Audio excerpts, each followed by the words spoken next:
শুরুতেই একটা কড়া সত্য কথা বলি, গায়ে লাগলে মাফ করবেন। আপনি কি জানেন আপনি আসলে প্রতিদিন একটু একটু করে ফকির হচ্ছেন? জি ভাই, ঠিকই শুনেছেন। আপনি হয়তো ভাবছেন, আরে ভাই, আমার তো ব্যাংকে 10 লাখ টাকা আছে, আমি ফকির হব কেন? বস, আপনার ওই 10 লাখ টাকা হলো একটা বরফের টুকরো। ফ্রিজের বাইরে রাখলে বরফ যেমন গলে পানি হয়ে যায়, ঠিক তেমনি ব্যাংকে বা তোষকের নিচে ফেলে রাখা আপনার টাকাও ইনফ্লেশন বা মুদ্রাস্ফীতি নামের এক রাক্ষস গপ গপ করে গিলে খাচ্ছে। বিশ্বাস হচ্ছে না? আজ থেকে 5 বছর আগে 100 টাকা নিয়ে বাজারে গেলে ব্যাগ ভরে বাজার আনতেন, আর এখন 100 টাকায় এক হালি ডিম আর এক আঁটি ধনেপাতা ছাড়া কিছুই পান না। পকেটের টাকা ঠিকই আছে, কিন্তু তার জোর কমে গেছে। তো বস, এই বরফ গলা ঠেকাবেন কিভাবে? টাকা কি ব্যাংকে এফডিআর করবেন, নাকি বউয়ের জন্য সীতাহার গড়াবেন, নাকি গ্রামে এক টুকরো জমি কিনবেন? আজকের ভিডিওতে আমরা বল্টুর জীবনের এক মহা চিপায় পড়া গল্প দিয়ে এই রহস্যের সমাধান করব। ভিডিওর শেষে এমন একটা সিক্রেট টিপস আছে যেটা জানলে আপনার চোখ কপালে উঠবে, তাই ভিডিওটা স্কিপ করলে লসটা কিন্তু আপনারই, আমার না। আমাদের গল্পের হিরো বল্টু। বল্টু মিয়া সম্প্রতি দুবাই থেকে দেশে ফিরেছে। পকেটে তার গরম গরম 15 লাখ টাকা। বল্টু এখন নিজেকে এলাকার ডন মনে করছে। সে ভাবছে এই টাকা দিয়ে সে এমন কিছু করবে যাতে তাকে আর কোনোদিন কাজ করতে না হয়।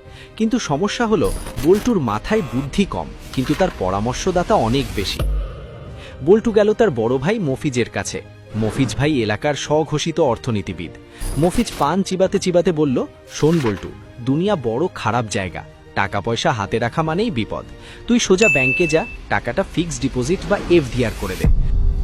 মাস শেষে সুদ খাবি আর পায়ের ওপর পা তুলে আয়েশ করবি, টেনশন ফ্রি লাইফ। বল্টু ভাবল, আইডিয়া তো খারাপ না। ব্যাংকের এসি রুমে বসে চা খাবো আর টাকা বাড়বে। কিন্তু দাঁড়ান বস, আসল খেলা তো এখানেই। ব্যাংকে টাকা রাখা মানে হলো বাঘের খাঁচায় মাংস রাখা। কেন জানেন? ধরুন ব্যাংক আপনাকে 8 টাকা সুদ দিচ্ছে, আপনি তো খুশিতে বাকবাকুম। কিন্তু বছর শেষে সরকার আপনার ওই লাভ থেকে 10-15% ট্যাক্স কেটে নেবে। ব্যাংক কাটবে সার্ভিস চার্জ, আবগারি শুল্ক, SMS চার্জ, মানে যত রকম চার্জ আছে সব কেটে কুটে আপনার হাতে ধরাবে 6 টাকা। আর বাজারে আলুর দাম, পটল আর তেলের দাম বাড়ছে 10% হারে। মানে কি দাঁড়ালো? ব্যাংক আপনাকে দিচ্ছে 6 টাকা আর বাজার আপনার পকেট থেকে কেড়ে নিচ্ছে 10 টাকা। মাঝখান দিয়ে আপনি প্রতি বছর 4% করে গরিব হচ্ছেন। ব্যাংকে টাকা রাখা মানে হলো টাকাটাকে সেফ রাখা, কিন্তু এটাকে বাড়তে না দেওয়া।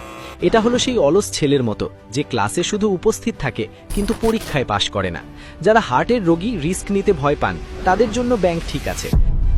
কিন্তু আপনি যদি বড়লোক হতে চান, তাহলে ব্যাংক হলো সবচেয়ে স্লো বাসের মতো, যেটা আপনাকে গন্তব্যে পৌঁছবে ঠিকই, কিন্তু ততক্ষণে আপনার নাতিপুতিরা বুড়ো হয়ে যাবে। বল্টুর মন খারাপ, ব্যাংকের চক্করে সে লসে আছে। তখন এলো বল্টুর বউ জরিনা। জরিনার লজিক খুব সিম্পল। সে বলল, ওগো শুনছো, ব্যাংকের টাকায় কিচ্ছু হবে না, তুমি বরং আমার জন্য সোনা কেনো। পাশের বাড়ির ভাবি সেদিন 5 ভরি ওজনের নেকলেস দেখালো, আমার কি শখ জাগে না? আর শোনো, সোনা হলো বিপদের বন্ধু, কিনলে লস নাই। বল্টু পড়ল মহাবিপদে। একদিকে বউয়ের আবদার, অন্যদিকে ইনভেস্টমেন্ট। কিন্তু সোনা বা গোল্ড আসলে কেমন বিনিয়োগ? বস, আমাদের দেশে সোনা মানেই ইমোশন, বিয়ে শাদী অনুষ্ঠান মানেই গা ভর্তি গয়না। ইতিহাস বলে সোনা বা গোল্ড দীর্ঘমেয়াদে ব্যাংকের চেয়ে ভালো রিটার্ন দেয়। গত 20 বছরে সোনার দাম আকাশ ছোঁয়া হয়েছে। যখনই দেশে যুদ্ধ লাগে, মহামারী আসে বা টাকার মান কমে যায়, তখন সোনার দাম বাড়ে। সোনা হলো সেই লয়াল বন্ধুর মতো যে বিপদে আপনার হাত ছাড়ে না। রাত 3টে টাকার দরকার, বউয়ের গয়না নিয়ে বের হন, ক্যাশ টাকা রেডি। কিন্তু এখানেও একটা বিশাল শুভঙ্করের ফাঁকি আছে। বল্টু যদি এখন 15 লাখ টাকার গয়না কেনে, তাহলে প্রথমেই তাকে 15-20% মেকিং চার্জ বা মজুরি দিতে হবে। মানে গয়না কেনার সাথে সাথে বল্টু 15 লাখ টাকার মালামাল হাতে পেল, যার আসল ভ্যালু হয়তো 12 লাখ টাকা। বাকি 3 লাখ টাকা তো মজুরিতেই হাওয়া। আবার যখন টাকার অভাবে ওই গয়না বেচতে যাবে, তখন দোকানদার বলবে, ভাই খাদ আছে, অ্যাসিড টেস্ট করতে হবে, অমুক চার্জ তমুক চার্জ। মানে কেনার সময়ও লস, বেচার সময়ও লস। তাহলে কি সোনা কিনবেন না? অবশ্যই কিনবেন, কিন্তু বউকে খুশি করার জন্য গয়না কিনলে সেটা বিনিয়োগ নয়, সেটা হলো খরচ। বুদ্ধিমানরা কেনে সোনার বার বা কয়েন, যেখানে মজুরি কম এবং লস কম, অথবা ডিজিটাল গোল্ড। কিন্তু বল্টু তো আর এসব বোঝে না। সে বউয়ের কথায় গয়না কিনলে শিওর ধরা খাবে। সোজা কথা, সোনা আপনাকে ইনফ্লেশন বা মুদ্রাস্ফীতির কামড় থেকে বাঁচাবে, কিন্তু আপনাকে রাতারাতি আম্বানি বা আদানি বানাতে পারবে না। বল্টু এবার হতাশ হয়ে চায়ের দোকানে বসে আছে। তখন সেখানে হাজির এলাকার আসল খেলোয়াড়, ব্রোকার বা দালাল চাপাবাজ কাশেম। কাশেম ভাই বলল, আরে বল্টু, তুই কি বোকা? টাকা কি ব্যাংকে বা সোনায় পচে? টাকা মাটিতে ঢাল, মাটি। মাটি কোনোদিন বেইমান করে না। ওই দেখ, পদ্মার পাড়ে চর জেগেছে, এক্ষুনি কিনে রাখ, 5 বছর পর দেখবি ওটা গুলশান হয়ে গেছে। জমি কেন, জমি। কাশেম ভাইয়ের কথা শুনে বল্টুর চোখে টাকার ঝিলিক। বাংলাদেশে গত 30 বছরে জমি বা রিয়েল এস্টেট যে পরিমাণ লাভ দিয়েছে তা অন্য কোথাও পাওয়া অসম্ভব। 10 বছর আগে যে জমির দাম ছিল 1 লাখ, এখন তার দাম 15 লাখ। জমি আপনাকে বছরে 20 থেকে 30% পর্যন্ত রিটার্ন দিতে পারে। এটা হলো সেই ঘোড়া যে দৌড়ালে থামানো মুশকিল। কিন্তু বস, লাফ দেওয়ার আগে গর্তটা দেখে নিন। বাংলাদেশে জমি কেনা আর বাঘের পিঠে চড়া একই কথা। কাশেম ভাইয়ের মতো দালালরা আপনাকে বিলের মাঝখানের জমি দেখিয়ে বলবে এটা হাইওয়ে হবে। আপনি টাকা দিয়ে দলিল করবেন, পরে দেখবেন ওই জমি আসলে খাস জমি, অথবা একই জমি কাশেম ভাই আপনার আগে আরো 3 জনকে বিক্রি করেছে। জমির সবচেয়ে বড় সমস্যা হলো ক্যাপিটাল বা পুঁজি। 15 লাখ টাকায় এখন ঢাকার আশেপাশে গরুর গোয়ালঘর দেওয়ার জায়গাও পাওয়া যায় না। ভালো জমি কিনতে গেলে কোটি টাকা লাগে। আর দ্বিতীয় সমস্যা হলো লিকুইডিটি। ধরুন বল্টু জমি কিনলো, কিন্তু কাল তার হার্ট অ্যাটাক হলো। সে কি কালকেই জমিটা বিক্রি করে হাসপাতালে ভর্তি হতে পারবে? পারবে না। জমি বিক্রি করতে 6 মাস থেকে 1 বছরও লেগে যেতে পারে, আর ততদিনে হয়তো বল্টু পটল তুলবে। তাছাড়া জমি কিনলে আপনাকে উকিল, মুহুরি, সাব রেজিস্ট্রার অফিস আর আদালতের বারান্দায় যে পরিমাণ জুতোর তলা ক্ষয় করতে হবে, তাতে আপনার ইনভেস্টমেন্টের নেশা ছুটে যেতে পারে। জমি আপনাকে রাজা বানাতে পারে, আবার দেউলিয়াও বানাতে পারে যদি দলিলে ভেজাল থাকে। এখন বল্টু পড়েছে মহাচক্করে। ব্যাংক তাকে গরিব বানাচ্ছে, সোনা কিনলে মজুরিতে লস, আর জমি কিনতে গেলে দালালের ভয়। তাহলে বল্টু যাবে কোথায়? টাকাটা কি বালিশের নিচে রাখবে? আসুন এবার একটা ফাইনাল কম্প্যারিজন করি, একদম দেশি স্টাইলে। ধরুন 2005 সালে 3 বন্ধু আবুল, কাবুল আর বাবুল প্রত্যেকে 1 লাখ টাকা ইনভেস্ট করেছিল। আবুল রেখেছিল ব্যাংকে। আজ 2025 সালে তার টাকা বেড়ে হয়তো 4 লাখ হয়েছে, কিন্তু 2005 সালের 1 লাখে যা পাওয়া যেত এখন 4 লাখে তা পাওয়া যায় না। আবুল ভাই এখন আফসোস করে।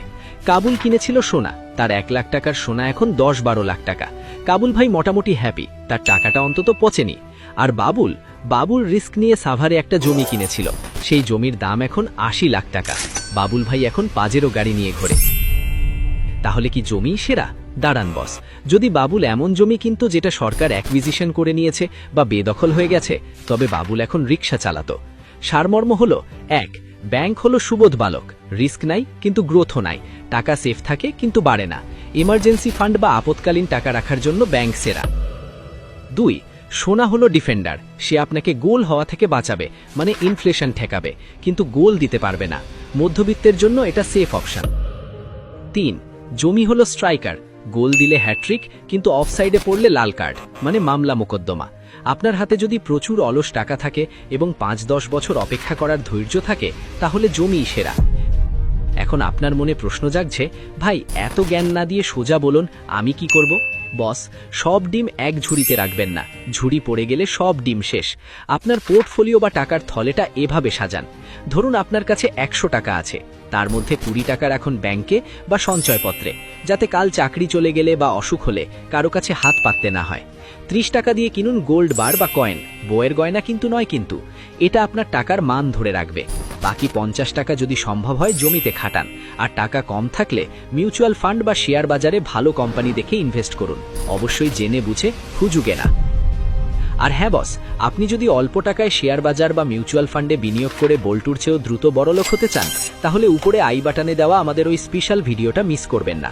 ওটা দেখলে আপনার ইনভেস্টমেন্টের গেমই চেঞ্জ হয়ে যাবে। এক্ষুনি ক্লিক করে দেখে নিন। বল্টুকে আমরা এই পরামর্শই দিলাম। সে এখন 15 লাখ টাকার মধ্যে 5 লাখ ব্যাংকে রেখেছে, 3 লাখ টাকার গোল্ড কয়েন কিনেছে, আর বাকি 7 লাখ টাকা দিয়ে গ্রামে একটা ছোট ধানি জমি বর্গা দিয়েছে। বল্টু এখন হ্যাপি, তার বউ হ্যাপি, এমনকি কাশেন বালালও হ্যাপি, কারণ বল্টু তাকে চা খাইয়েছে। মনে রাখবেন বস, টাকা ইনকাম করা কঠিন, কিন্তু টাকা ধরে রাখা আর সেটাকে বাড়ানো আরও কঠিন। হুজুগে মেতে বা পাশের বাড়ির ভাবির কথাই ইনভেস্ট করবেন না, নিজের বুদ্ধি খাটান। আপনার রিস্ক নেওয়ার ক্ষমতা আর আমার ক্ষমতা এক নয়। আমি হয়তো লস খেলে সহ্য করতে পারবো, আপনি হয়তো হার্ট ফেল করবেন, তাই বুঝে শুনে পা ফেলুন। ভিডিওর এই পর্যায়ে আপনাদের জন্য একটা কুইজ, দেখি আপনাদের বুদ্ধি কত শার্প। ধরুন আপনি রাস্তায় কুড়িয়ে 10 লাখ টাকা পেলেন, জানি পাবেন না, তাও ধরেন। এখন এই টাকা দিয়ে আপনি কি করবেন? অপশন এ, গার্লফ্রেন্ড বা বউকে নিয়ে বালি ট্যুর দেবেন। অপশন বি চুপচাপ ব্যাংকে রেখে দেবেন, অপশন সি শেয়ার বাজারে লাগাবেন, নাকি অপশন ডি আমাকে দিয়ে দেবেন?